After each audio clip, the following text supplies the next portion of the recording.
So today I got the Polo R-line and the Polo GTI. So I just want to quickly go through what VW has done to take this body shape and come up with this car to make it more sportier. So since this is a 1 liter and the other one is a 2 liter, let's start with the cooling. So for the R-line, it uses a single cooling system, and while on the Polo GTI, it uses a dual cooling system with 2 circuits. So what this cooling system does, the circuits, one goes through the table and the other one goes through the engine.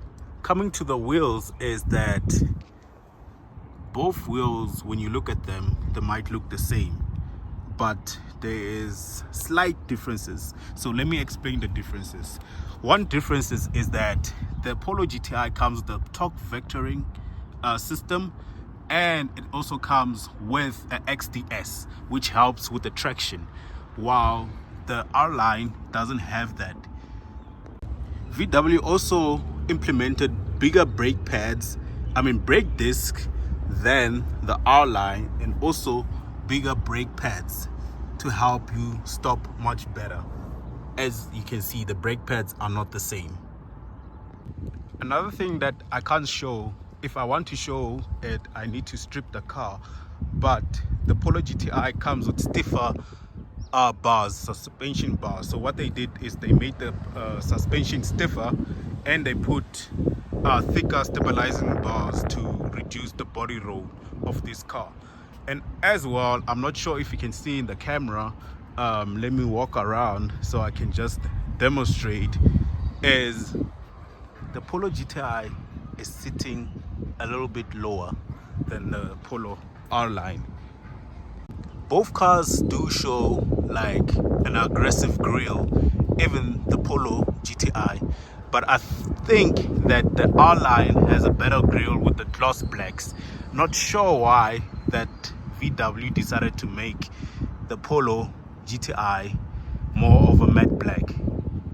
Okay, so let's talk about the engine bays. So on the Polo R-line, you can see some VW logo and TSI written, but when you go to the Polo GTI, there's no badging and stuff. I think they did this because this engine is the same one found on the A1 TSFI and other Audi models. So this car right here is 85 kilowatts and 200 Newton meters of torque, while the Polo GTI is 147 kilowatts and 320 Newton meters of torque. And notice how VW cars have very high torque.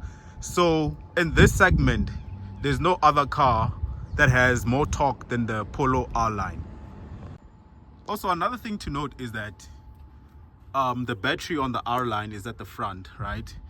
But on the Polo GTI, you don't see any battery at the front. So where they place the battery, let me show you quickly. But before I show you where I show you that, I want to show you something quicker. Notice how deeper the R-line boot is compared to the Polo GTI. You see? And the reason why is because on the Polo GTI, the battery is under the spare wheel. One advantage of the Polo R-line is that it's not just a deeper boot, but you actually get a full size spare wheel. While when I go on the Polo GTI, it's more of this biscuit thing, and it's only rated for 80 kilometers per hour. And mind you, we can only travel 100 kilometers. After that, you can't travel because it's gonna get too hot and it's gonna burst. And a lot of people don't know this, but the turbo here is the same turbo found on the 7.5 and Golf 7 GTI, which is the IS20. So this car is running on the IS20 turbo, while this one is running on I'll get the name right and I'll put it right here. So this is the cockpit that you get on the 8R.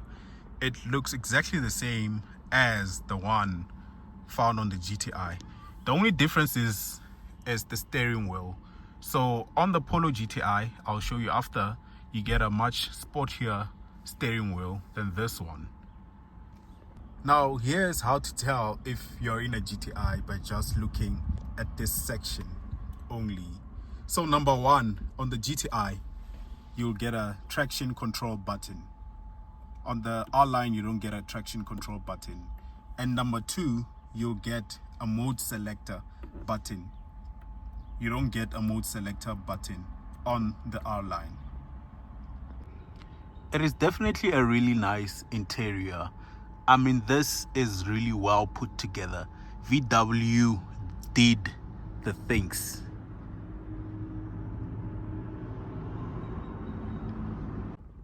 So remember what I said, everything is the same on the Polo R-line. So one thing you'll definitely notice is that on the Polo GTI, you get 3 different colors of this.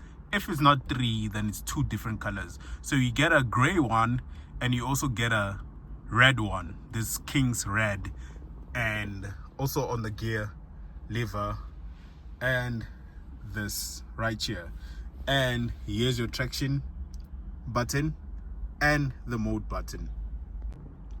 Also, you get the GTI branded steering wheel with a aggressive look. If we were to talk about pricing, the Polo R-line will cost you 475,000 Rand without options. And if you think that's a lot of money for a hatchback, wait until you hear the Polo GTI. The Polo GTI will cost 560,000 Rand without options. So that's how much you pay for without adding leather seats. And that's the differences between the Polo R-line and the Polo GTI. It could be way more, so you guys let me know on the comment section and please subscribe.